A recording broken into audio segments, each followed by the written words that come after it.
Namaste, good evening, and welcome to the Vedanta Society of Greater Houston and our class on the Upanishads, on the Mundaka Upanishad.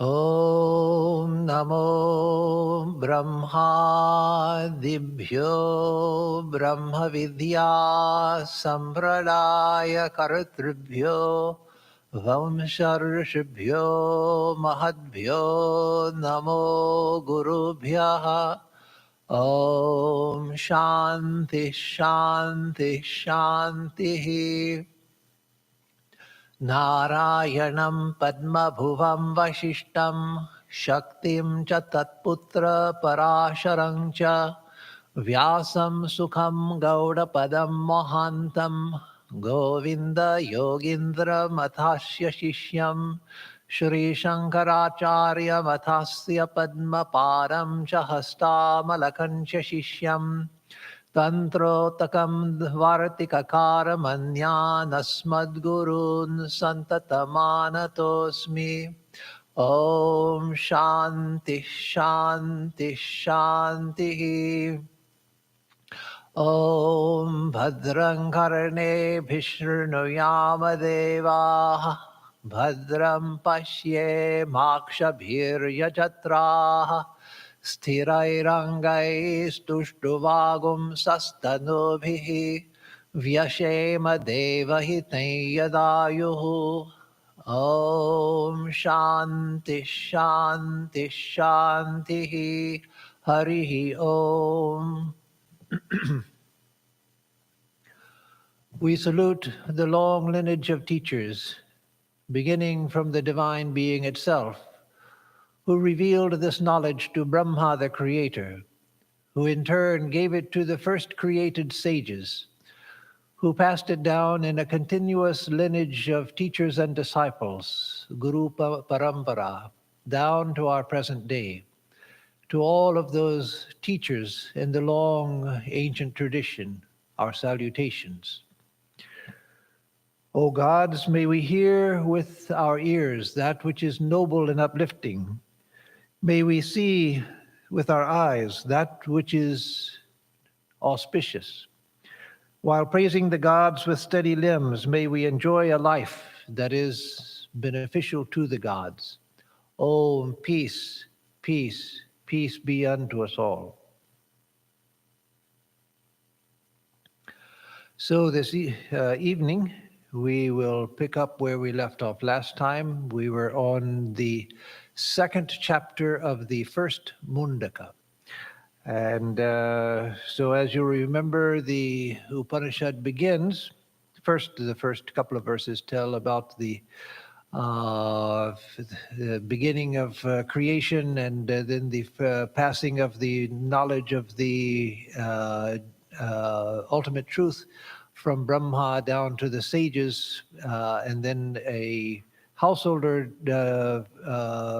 comes to a sage in the forest and asks him the question, what is that by knowing which everything here can be known? So I won't go over the question because I've elaborated quite a bit on that question. But the Upanishad opens with that profound question, and then the sage begins his answer. But in what we had studied last time, the second chapter of the first Mundaka, the topic turned to the rituals, the ritual part of the Vedas, which was still very much alive at the time of the Upanishads. The Upanishads came at the end of the Vedic age, but when that Vedic age was still very much alive. But they came as much of the Upanishadic thought was a reaction against the religion of the earlier part of the Vedas.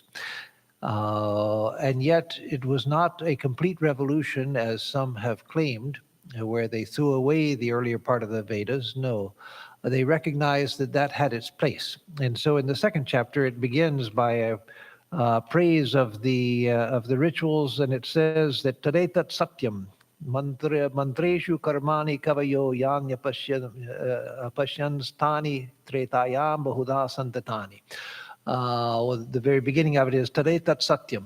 This is true, that which is taught in the mantras, that is, which is taught in the earlier part of the Vedas and the rituals and the works. And so, as I explained last time, the Upanishad is saying that the rituals were effective. If you wanted to attain to wealth, to long life, to a kingdom, a vast kingdom, if you were a king, if you wanted to go to heaven, then the rituals properly performed promised to give you that.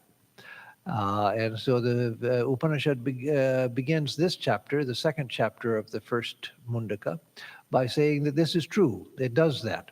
And so the Upanishads didn't come as a reaction in the sense that that which the earlier part of the Vedas taught, it's all nonsense and it's useless. No, it's saying that that's true. It will give you that. And then what we finished with last time, the next to the last verse we did last time, says, Ehi, tamahutaya suvarchasa suryasya rashmibhir yajamanam vahanti priyam vacham varantyo archayantya eshava punya sukrito brahmaloka. It's a very beautiful verse in the Sanskrit, and it says, Ehi, welcome, welcome, as it's translated here. And Ehi literally means come, but with the sense of welcome. Of course, the English word also, we just think of it as a word in itself, welcome, but it is welcome. And so here also, Ehi, come, in a good manner. You are welcome. So welcome, welcome, say these bright offerings. That is, the offerings which have been given into the fire, which have been sacrificed into the Vedic fire. Those become these like angelic beings who come to you, to the departed soul. When you die, those who have performed these sacrifices, the offerings come and say, Ehi, come. And they carry the sacrificer along the sun's rays, that is to a higher world. The sun's rays here in a symbolic sense, the rays of that higher world, carry the sacrificer along the sun's rays, addressing to him the pleasant words of praise. This is the world of Brahma, gained by your good works. So this is the world of Brahma that we are taking you to, the highest heaven we're taking you to, which you have gained because of your good works. And so this is the height of the religion, of the ritualistic portion of the Vedas. Now there are those like Sri Aurobindo who believe that the Vedas contained even the earlier part of the Vedas, the mantras and the samhitas, the hymns, not the ritualistic portion as much, but the hymn portions at the beginning of the Vedas, that they were full of deep spiritual significance. They weren't just about going to heaven and so forth, but they had a deeper mystical significance as well. And that may well be. But the religion which came afterwards, when the Brahmanas became dominant, that is, when the mantra portion and the early part of the Vedas became used for ritualistic purposes, and the rituals were geared towards attaining the good things of this life and a heavenly life of enjoyment after death. When that became the aim of religion, then that led to the ideal that this world itself is the highest ideal, as well as a world like this, but much superior in its subtlety and in the power of enjoyment. And so that's the idea most people have of a heavenly world. Even in the Buddhist world, you would think that Buddha, he didn't teach that kind of religion. But no, in Buddhism also, the most Buddhists think in terms of going to a heavenly world where everything will be wonderful. And this is saying that that's true. You can go there if you want to. You can go there. You can, of course, nowadays the Vedic rituals are not performed except for by rare people in India who do them, and it's more of a historical tradition carried on. It's not a really living tradition nowadays, as it was in very ancient times. That living tradition practically passed out of India thousands of years ago. But the same principle applies, that what was done through the rituals and so forth, in order to offered into the fire and taken to the gods for the purpose of getting the good things of this world and heavenly enjoyment after this life is over, that later is attained through doing acts of charity, generosity, etc., through leading a life of moral rectitude and being charitable, being a good citizen, and all of those things. And so those are good things. That's not bad. But what is coming now, and what we'll see in the next verse, which we also did last time, verse 7, it's saying that that's not enough. That's not enough. So if you want this, if you want this world and you want a world of great enjoyment, great happiness, and most people conceive of heavenly life as a world where there's great happiness, everything is good, everything is pleasant, everything is appealing, everything is pleasurable, and it's the best parts of this life without all of the suffering. And worlds like that exist, even better than we can imagine. And so these messengers come from the other world and welcome us and say, come with us. Your meritorious actions, your good moral life, it has earned for you this world of Brahma, so come. So it's in that context, understanding that that is true, and if that's what we want, we can have it. That the next verse says, Plavahyete adrita yajna rupa ashtadashoktam avaram yeshu karma etat shreyo ye bhinandanti mudha jaramrityum te punarevapi yanti. This is also a beautiful verse in the Sanskrit, that verily these are frail rafts, these sacrifices with their 18 members. And as I explained last time, not that this is important, but just as part of the verse, not important for our present-day spiritual life, but since it's part of the verse, the historical context, the 18 members means the 16 priests necessary to perform a sacrifice, and the husband and wife, who also make the 17th and 18th. As I said last time, as in Judaism, a rabbi cannot be a rabbi unless he is married. Or nowadays there are female rabbis. That's a very modern thing, a good thing, but very modern. And so one cannot be a rabbi without being married. And so in the Vedic period, to be a priest and to perform the sacrifice, one had to be married. And so the 18 members are that. So verily they are frail rafts, these sacrifices with their 18 members, on which such inferior work rests. Inferior work meaning the rituals. Remember that in the Vedic tradition, and then later in the Vedantic tradition, work karma often referred to ritualistic actions. In the Gita and in Swami Vivekananda, karma yoga is expanded to all kinds of work, any kind of work, sweeping the floor, washing the dishes, everything is karma yoga. But traditionally, karma often meant just performing Vedic rites and rituals. So on which such inferior work, these ritualistic actions devoid of the higher knowledge of the supreme truth, rests. The fools who acclaim this as the highest good, etat shreyo, etat shreyo ye bhinandanti mudha. These fools who think that this is the best, this is the greatest thing, these rituals that I am performing, this is the best, this is the greatest. The fools who acclaim this as the highest good certainly fall again and again into the domain of old age and death. So, ones who seek that, yes, we can seek it. Most people, even most religious people, that's what they seek. They seek the good things that will come after death. Good things in this life. Let me do things properly. Let me do them in a good manner. Let me try to be a good person so that my life is more auspicious. And that's good, again, as the Upanishad is saying.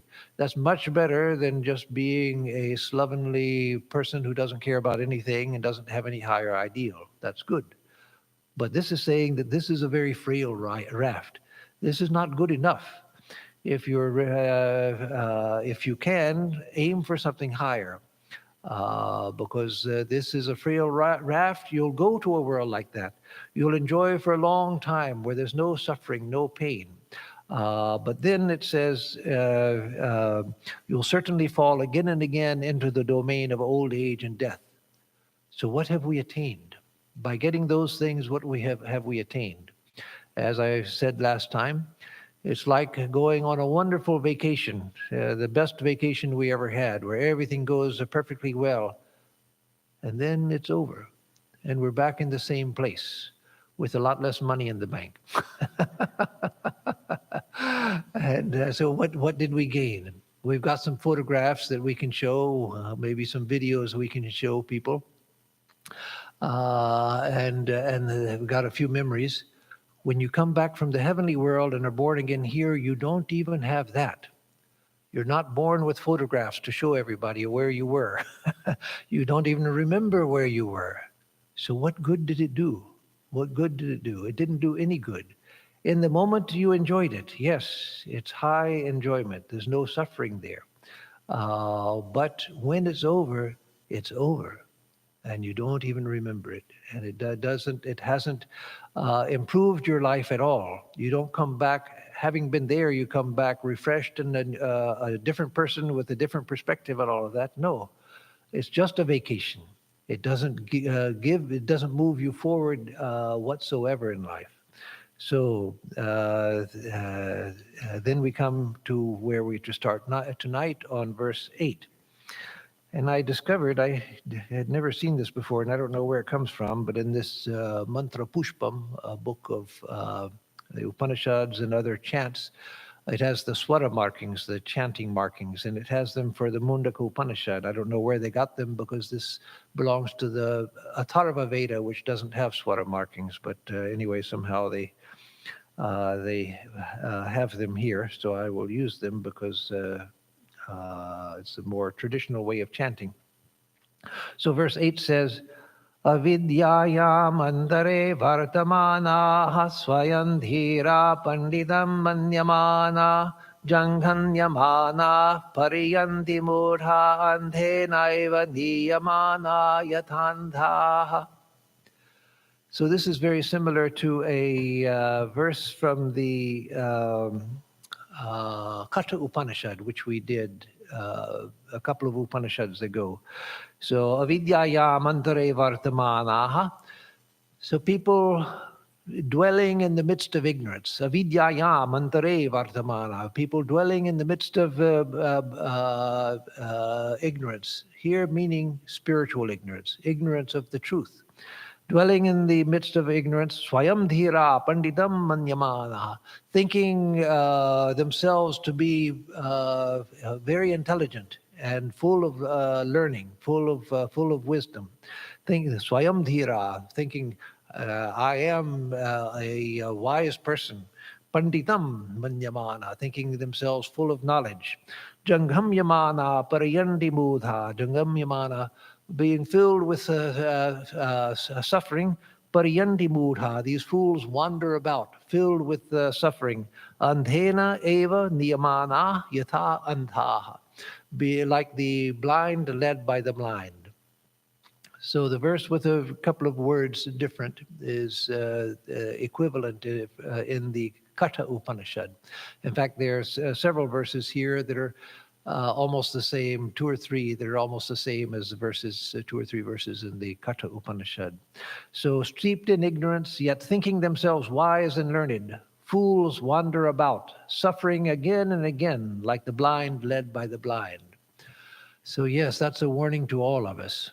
And especially those of us who have some either desire to or some responsibility and are given the responsibility of doing any kind of teaching, to beware of falling into this, thinking oneself wise and full of learning and overly ready to lead others. We should be very hesitant to interfere in the lives of others, because by that we're become responsible for whatever happens to that person. If I take on the responsibility for a person and tell them what they should do and how they should do it, interfere in their life, whether it's family life or marital life or work life or whatever, then I am involving myself in their karma. And so we should be slow to give advice to people. To give comfort to people, yes. To give our own experience in things, yes. But to be very careful about thinking that I'm wise, I have understood, and so now I'm going to lead others.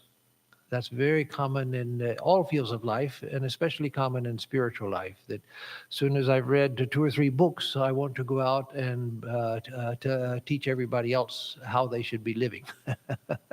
And so, no, we shouldn't do that. So, steeped in ignorance, yet thinking themselves wise and learned, fools wander about, suffering again and again, like the blind led by the blind.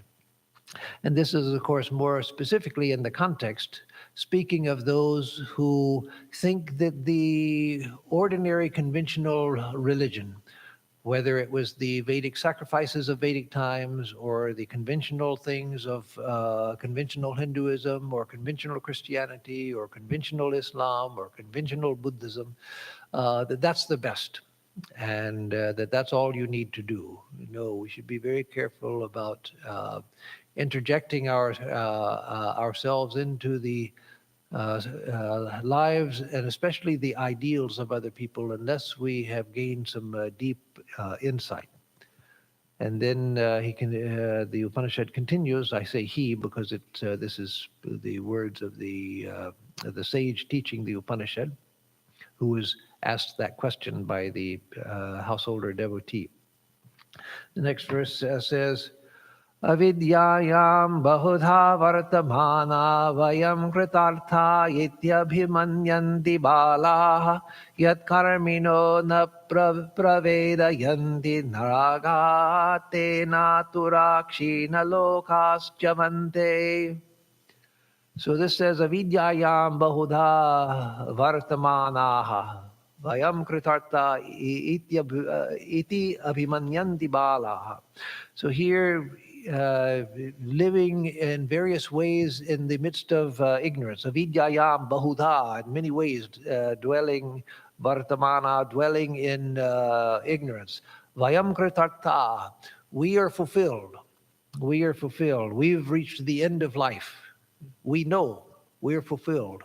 We're perfect. So iti abhimanyanti bala. Thus children think. So saying those who think like this are children.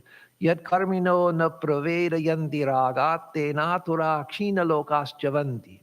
So that because the sacrificers, karmino, because the sacrificers, ragat, because of their passion, na pravedayanti, do not understand, do not know. Because the sacrificers, owing to their passion, do not know, Tena Kshina Lokas, they from the enjoyment of worlds attained being over, Kshina Loka. Loka, the worlds that they had attained through their sacrifices, Kshina being over, Atura, and becoming dejected because their life in the higher world is over, Chavante, they come back down to earth. So, to make better English sense out of all of that. The Sanskrit, of course, makes perfect sense, but it doesn't, it's very complicated going directly from the Sanskrit to English. Engrossed in the ways of the ignorant, these people childishly think that they have gained the ends of life. Vayam kritartha, we have attained to the ends of life. We are fulfilled. I'm perfectly okay. But being subject to passions and attachment, they never attain knowledge, and therefore they sink down wretched when the fruits of their good deeds are exhausted. So when the fruits of their good deeds are exhausted, and they no longer can remain in that higher world, they come back down to be born here, once again, in the same situation they were before they went to that higher world. And as I said, without even the memory that we were there. So, in those who take to the life of renunciation, especially sannyasis, they are to uh, meditate on these things, to remember that at the time when you at the time when you die, if beings come to you and say "ehi, ehi" in whatever language they happen to speak to you, English or French or Swahili or Sanskrit or Hindi or whatever, if they come to remember, no, I don't want this. Don't accept the invitation. You can if you want to. You can if you want to. But you're just delaying your spiritual evolution for a long age, having a good time and getting nothing from it. So when they come and say, "Ehi, ehi, here, this is the world of bliss, the world of great happiness that you've earned by your good works," say, "No, no, I don't want that. I don't want it." To try to send the mind higher. And again, uh, the avidyaya bahudha vartamana vayam kritartha yet karmino. So engrossed in the ways of the ignorant, these people childishly think that they have gained the ends of life, but being subject to passions and attachment, they never attain to knowledge, and therefore they sink down wretched when the fruits of their good deeds are exhausted. So you see, sometimes you see it in ordinary life, and sometimes you see it in scriptures and in religious traditions. That common idea of people, tales of people who advise those who become too religious that you shouldn't take this too seriously. Don't get too involved in this, or your head will get turned. You'll go crazy. So just a little bit of religion is okay, but too much of this stuff, don't do too much because that's not good for you. So that's coming from a person who thinks that I am kritartha, I am fulfilled, I have known the truth. So always look at the life of the person that you take advice from. Of course, if it's advice about doing something out here, carpentry or painting or housekeeping or something, that doesn't matter. But for higher things, look at the person and be sure that before you take advice from them, because it's very easy for someone to project that I am fulfilled and I will help you to be fulfilled. Swami Vivekananda tells the story of the time in streets in New York when a young man who was somewhat shabby came up to him and gave him a crumpled up piece of paper, and on it was written, give me $5 and I will teach you how to be a millionaire. I forget the exact words, but it was something like that. But give me $5 and I'll teach you to be a millionaire. And so he gave it to Swamiji and said, "What do you think of that?" And he said, "Sir, if you don't even have the money to print it on a good piece of paper, why am I going to believe you that you have the power to make me a millionaire?" So it's very, that desire to be a teacher of others and the feeling that I am fulfilled and so I'm going to help others to be fulfilled is a difficult thing to overcome. There's a beautiful story in the life of the Buddha when it was in the rainy season, and the rains were pouring down one evening, and the Buddha always lived outside. And so he took shelter under the eaves of a house, and there was a man inside. And there's a beautiful poetic description of this, I think, from Sir Edwin Arnold's *The Light of Asia*. I think that's where it's been put into beautiful English poetry. Sister Nivedita quotes it, where the man inside, seeing the Buddha and spurning him, thinking that here this beggar, this religious beggar, who's just feeding off of society, he's living out there, and let him stay out there in the cold and wet because that's what he's foolishly chosen. But good citizen. I have my house. I have my family. I've got good food. I'm so comfortable. Everything. So he starts taunting the Buddha and says that my house is well built, the roof is firm, the rains are kept out. I have the warm fire burning within. My wife is here to give me comfort, and my children are gathered around me. And so he talks about how happy he is. And so then the Buddha returns to him, and as it's given, of course, in beautiful verse. But he says that my senses are controlled, my mind is silenced. The outer world doesn't affect me, and I have attained to the everlasting kingdom and things like that.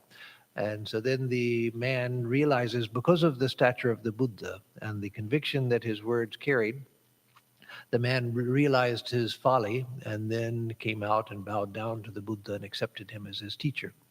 But again, there are many stories about that, thinking that because I have a comfortable life, then I need nothing else.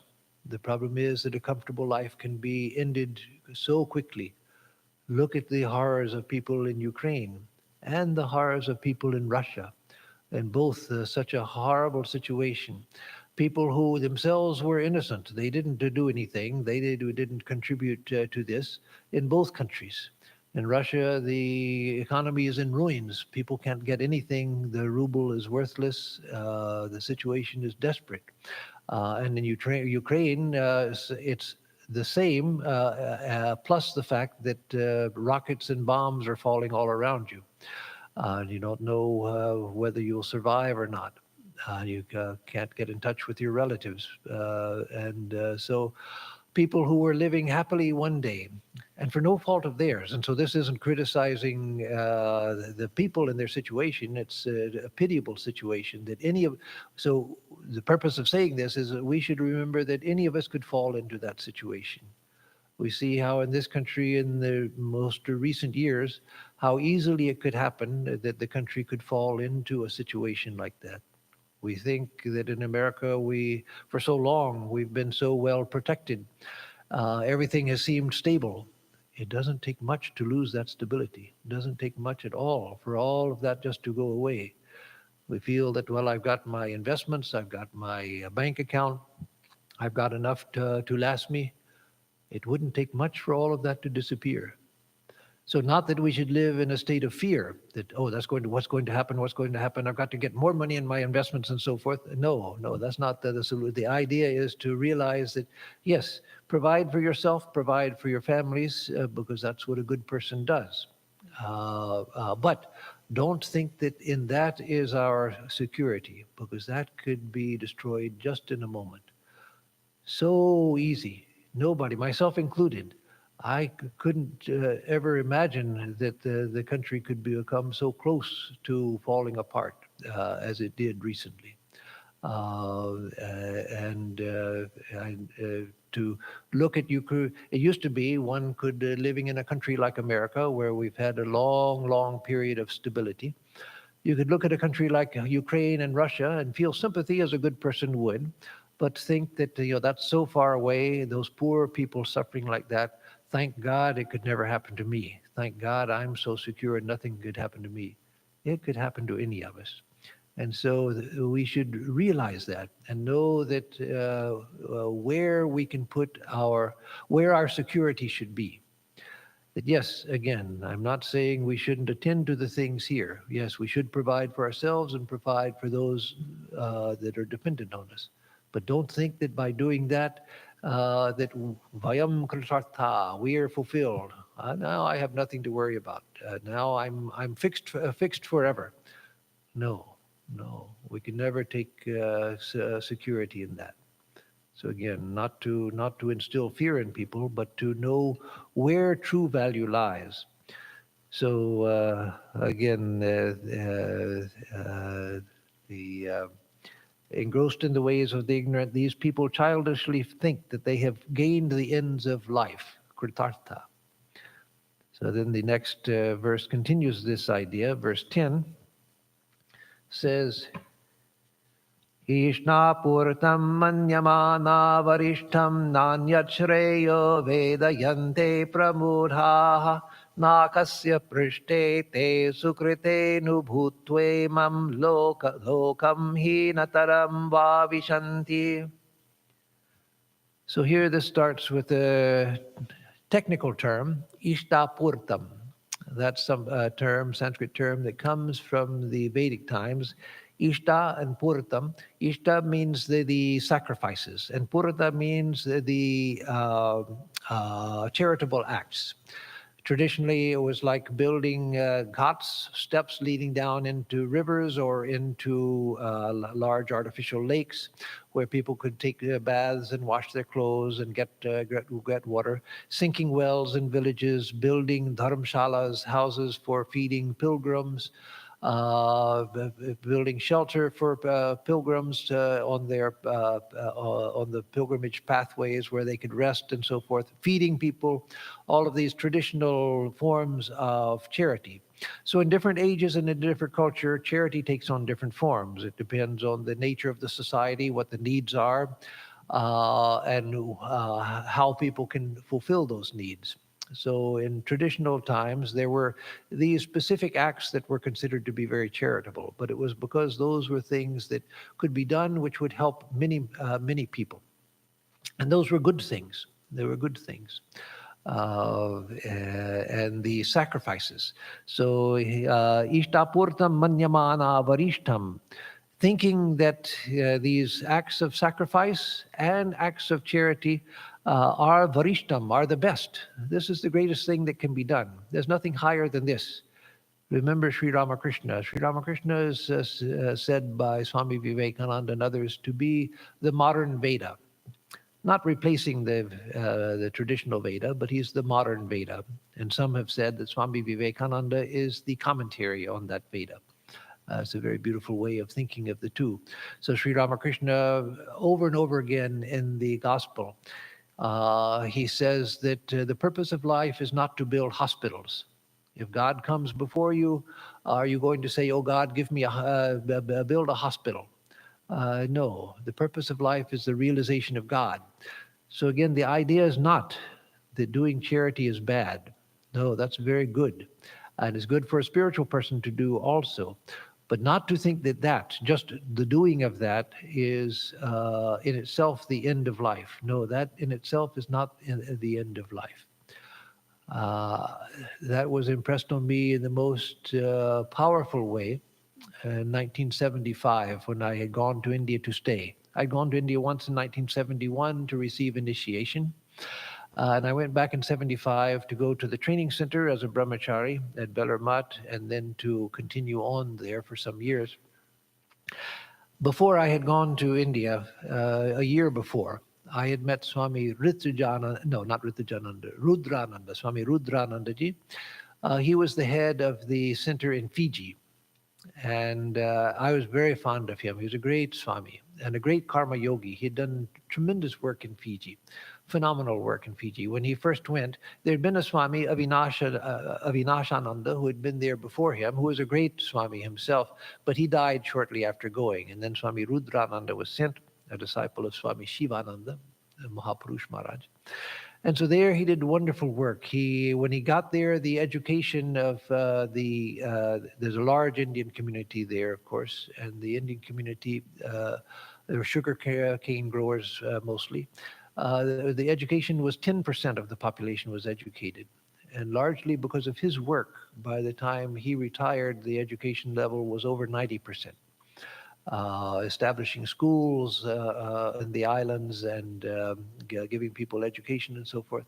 Not only that, but for the sugar cane growers, he saw that the sugar cane workers, those who owned the plantations, they were making a fortune off of sugar cane. But he saw that they were not providing for the workers a sufficient salary to survive on. They were extremely indigent, the workers. And so he used to go to world sugar conferences around the world for the sugar growers and the sugar industry.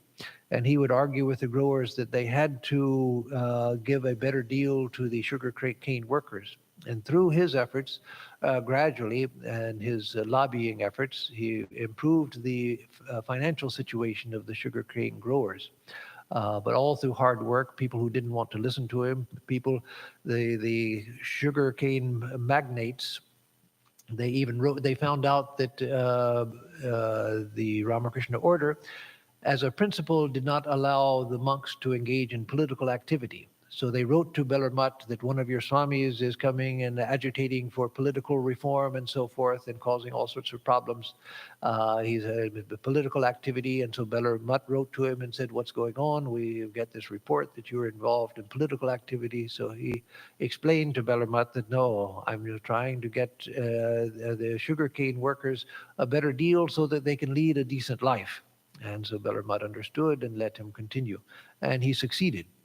So all of that's background to say I'd heard all of this when he came to Ganges, Michigan, where I was living, and told us about all of this wonderful work he'd done. And so then in 1975, when I went for training center, I got there early to Bellarmut before the other session had finished. And I was to enter the new session in April.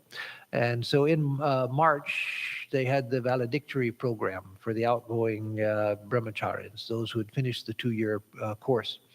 And Swami Rudrananda had come to India, and so they asked him to be the guest speaker. And so he spoke so powerfully, and the whole intent of his speech was that you can build hospitals as we do in India. And many of our swamis became famous for building big institutions, hospitals, orphanages, schools, agricultural experimental stations, cultural centers, so many big projects. But he said that you can go out and build hospitals, you can build schools and all of that, but that doesn't matter. One hurricane can destroy everything that you've done. Your whole life's work can be destroyed in a moment by a natural disaster. What we want are things, not institutions. We want men. And of course, he was talking to a men's order. So what we want are men. If you build a man, then a hurricane can't take that away. The hurricane can destroy all of your work. So don't put your emphasis on that. The emphasis should be on building men, building character, spiritual character. And so that made such an impression because he was someone who had worked so hard, done so much good work, and yet to hear someone like that say that that's not what's important. What's important is the building of character. So again, the Ishtapurtam Manyama Mana Varishtam, those who think that the acts of sacrifice and charity are the very best. Nanyat Shreyo Vedayante Pramudha, these fools who think that there's nothing better. They think there's nothing better than this Ishtapurta, these sacrifices that we do, these great, grand sacrifices. And yes, again, the sacrifices were great and grand. The very image of, if you form in the mind an image of these grand sacrifices where all these priests are seated and they're all chanting in these sonorous voices, the beautiful and majestic verses of the Vedas. And then there's this big fire on a beautifully constructed altar and the pouring of oblations into it and everything. It was a grand, grand thing. But those who think that this is the best, just as those who think that, well, I built this hospital, I built this ashram, I built this big thing, I did this big work, and think that that's the best. I've done such a wonderful thing. No, that's not the best. Nakasya prishte te sukrite nubhutva imam lokam hinataram va vishanti. So they, having enjoyed the fruits of enjoyed the fruits of their good work, sukrite, in the highest heaven, nakasya prishte, which literally means on the back of the heavens, meaning even higher, the highest heaven. It's a beautiful expression, nakasya prishte. Having enjoyed the fruits of their good work in the highest heaven, imam lokam hinataram vahabhishanti. They fall down to this world or to even lower worlds. So having exhausted their good karma, they go come back either to this world or to even lower worlds.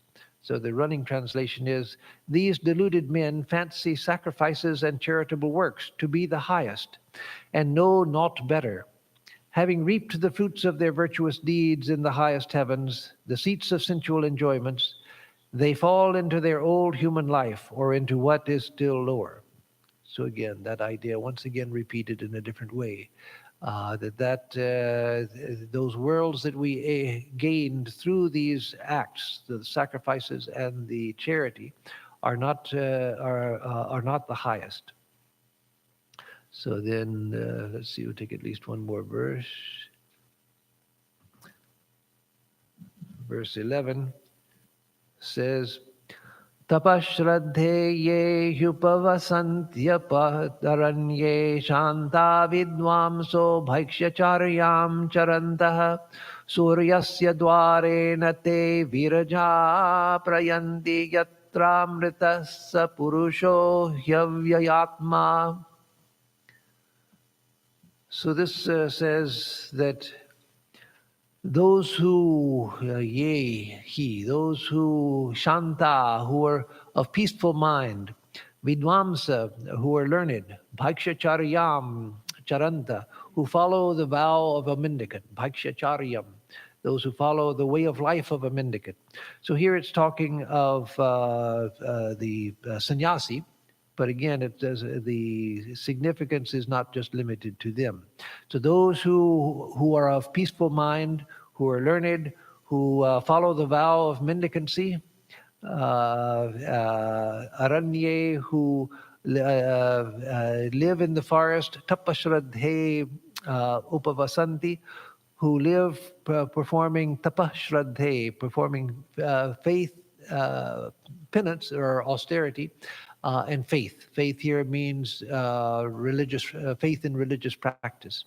So those who live in the forest, practicing austerities and living with faith, following the vow of a mendicant, and who are learned and of peaceful mind, who are viraja, who are free of all impurities, viraja. Surya dwarena yatra sa amrita vyayatma purusha prayanti hi. So they, Surya dwarena, by the path of the sun, where dwells that immortal, imperishable self, they go there.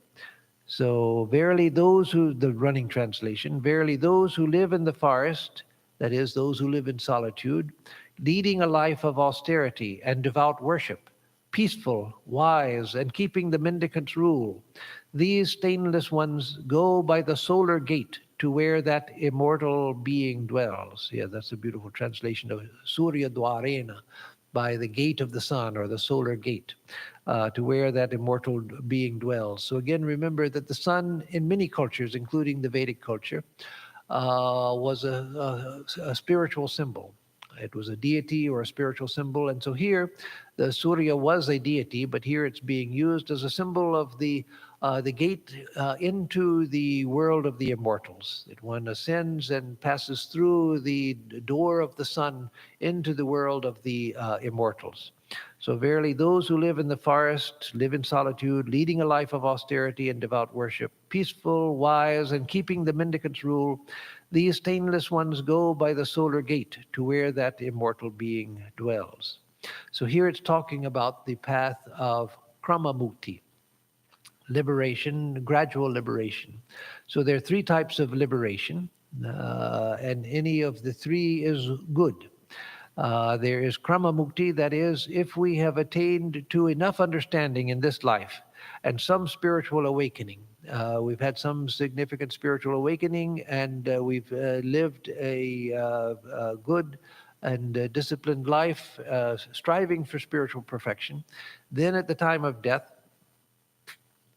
we may go by the path, what here says, through the solar gate into the higher world, the world of Brahma, Brahmaloka, the highest world.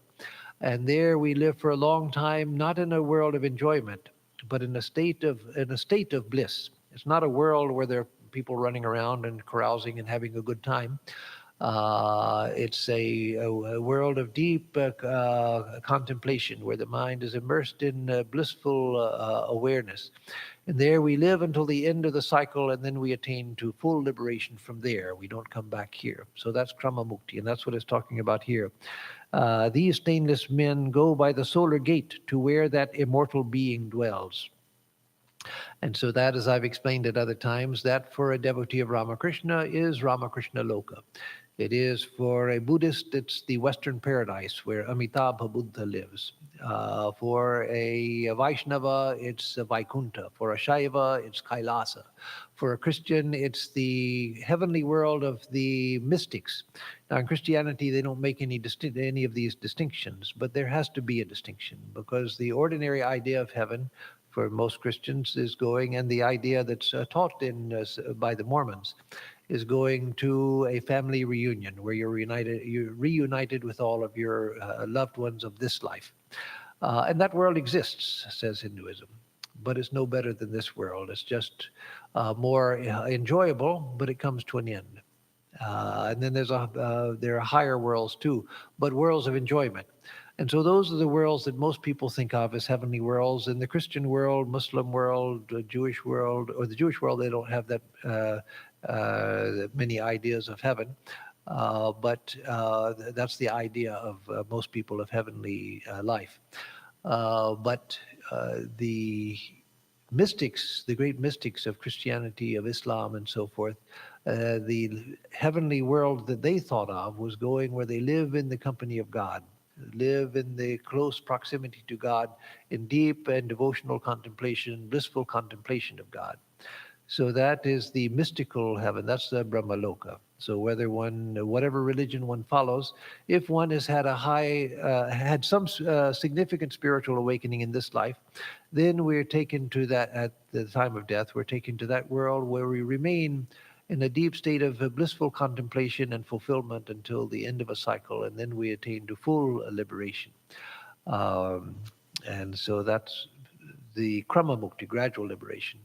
The second type, which a fair number of people get, those who are devoted, who at the time of death, suddenly they attain to illumination at the time of death. They weren't able to get there during life, but at the time of death, suddenly that opens up to them in the last moments of life, oftentimes. And so it's a great blessing to be near the bedside of a great devotee who passes away, because oftentimes you see that they see, in the case of our tradition, see Sri Ramakrishna coming for them. They see their guru coming for them. They see the Holy Mother coming for them. And so that's Videha Mukti, liberation at the time of death. And then there is Jivan Mukti. And so what in Vedanta, what we seek is Jivan Mukti, liberation life itself, where all of the veils of ignorance have been destroyed and we've attained to the highest knowledge, like a Ramana Maharshi, or devotional saints that also are liberated in life. It doesn't have to be someone that's a jnani like Ramana Maharshi, but he's an example. Attaining liberation in life, but that is rare, and that's the most difficult, and that's the rarest. And so we aim at that, and then if we get one of the others, then we are extraordinarily blessed also. We're free, we're liberated. And the rest of us, if we don't get one of those three, then if we have led a devoted life according to our capacity, then we'll spend some time in a spiritual world and then come back here. But as Sri Krishna promises in the Gita, we'll come back in circumstances propitious for continuing our evolution. And so nothing, as Sri Krishna promises in the Gita, and as all great teachers have promised in their different ways, nothing is lost on the spiritual path. Whatever we attain, even if we fall away from it, sometimes you see someone seems to have gone a long way, and then suddenly they fall away from the path and get diverted. Even such a person, the momentum they had is never lost. They may have to spend some time enjoying whatever it is that they wanted to enjoy, and then they come back and continue their spiritual path. So let me stop here, and I'll leave the last two verses for next time, because these are beautiful verses also, and deserve their own time. So I'm not going to rush through them. So let me give announcements, and if there are any questions, I'll take those. Um, so for announcements, on Thursday, we'll have the Gospel of Sri Ramakrishna class as usual at 11 o'clock in the morning, live streamed and also open to attendance now by those who are vaccinated. And on Sunday, I will give a talk. I forget what the topic is. Simanti, do you happen to remember? No, that's okay. It's not your responsibility. It's my responsibility, but I don't remember. So that's okay. There will be a talk on Sunday, as usual at 11. And next week we'll have the classes as usual. And so the main announcement now is, and until the beginning of April, that Swami Sarvadevananda, who is the head of this center, is coming from Hollywood, where he lives, on the 1st of April. And so we're planning his program now, and the announcements will go out about the programs, plural. He comes on the first Friday, April 1st, and that evening, and no, it's not an April Fool's announcement, it's a real announcement. We'll have a program that evening, and then Saturday morning, he will be giving initiation, mantra diksha, to those who want initiation, but that has to be arranged beforehand. That has to be arranged through me. On Saturday morning. Then Saturday afternoon, late afternoon, we'll have another program. And then Sunday morning, we will not have the usual lecture here or program here. We will have the formal inauguration of the new retreat in Trinity, Texas, near Huntsville. And so that we will send out a notice with the directions how to get there. And so people from all of our Texas centers are invited to come. That will be April 1st. So, I mean, the 3rd, yes, the 3rd, yes. And also I should mention Swami, as I said, Swami Sarvadevananda is coming, but also Swami Atmarupananda is coming from Washington, D.C., and Pravrajika Brahmaprana Mataji from Dallas, the head of our Dallas center, is coming also. So we'll have the 3 sannyasins here in addition to myself. So it'll be a very good occasion for all of us. So how does pure karma yoga path lead to fulfilled realization, as most looks like to have a short-term impact with jivas coming back again? Yes, a good question. So how does karma yoga, how could it lead to the ultimate end of life? And that's what's somewhat dealt with in the verses that are coming. The problem is, as the questioner understands, what's implied in the good question is that by doing work, how can you attain to the infinite? Shankaracharya famously argued in all of his bhashyas, his commentaries, and everywhere he writes that one cannot attain to the highest goal of life through action. Because how can you attain the infinite through a finite means? All actions are finite. There's the actor, the object of the action, and the process of acting, and all of them are limited. The actor is a limited agent with limited power and limited knowledge. The thing that you're working for is a limited thing, and the action itself is limited. So how can you attain to the unlimited by the limited? And so in karma yoga, it's not the action that gives us liberation. And let me back up and say that there were those, in fact, it's the conclusion of most of the traditional acharyas, the traditional commentators on the scriptures, that karma yoga could not take one to liberation. Karma yoga only purified the mind. And then the bhakti acharyas would say, then you have to follow the path of devotion, and through that you attain to God. And the jnana acharyas would say, after karma yoga purifies the mind, then you have to follow the path of jnana to attain to knowledge. But karma doesn't liberate anyone. And so Swami Vivekananda and the Gita don't argue with that point. No, the point of karma yoga is not that the action gives you liberation. It's what you're doing with your mind while you're acting. And so, through action properly performed, as the ancient acharyas said, does lead to purity of mind. But it leads further than just purity of mind.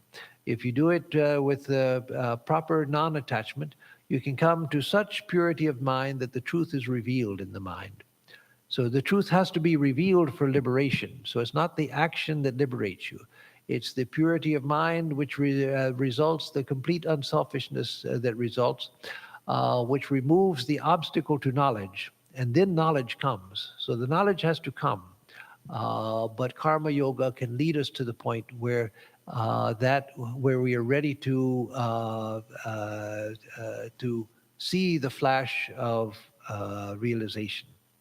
So so just through action. No, we do have to come back because every action gives us karma. But through karma yoga, we try to transcend the very idea that I am a doer, I am a karta, and I am an enjoyer, that is, receiver of experience, the bhokta. No, it's the mind and senses which are the bhokta, that is, the receiving experiences, and it's the ego, which is the karta, the sense of doer. But I disidentify with the ego through the path of knowledge, or I surrender it to God in the path of devotion and transcend the very idea that I am the doer, that God does everything. Or for the jnani, I'm the self uninvolved in action. I'm the conscious witness. So that's what gives liberation through karma yoga. So any questions in the live audience? No. Okay. So with that, I'll give a closing chant, then we'll see you next time.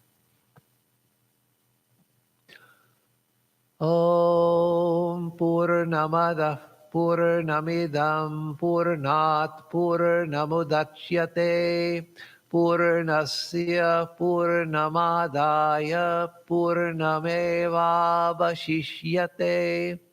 Om Shanti Shanti Shanti Harihi Om Tat Sat. That infinite reality is full, perfect, and complete. This relative universe is full, perfect, and complete. From out of the fullness of that infinite being, the fullness of this universe has come, and yet that being remains ever the same. Om, peace, peace, peace be unto us and to all the beings of the universe.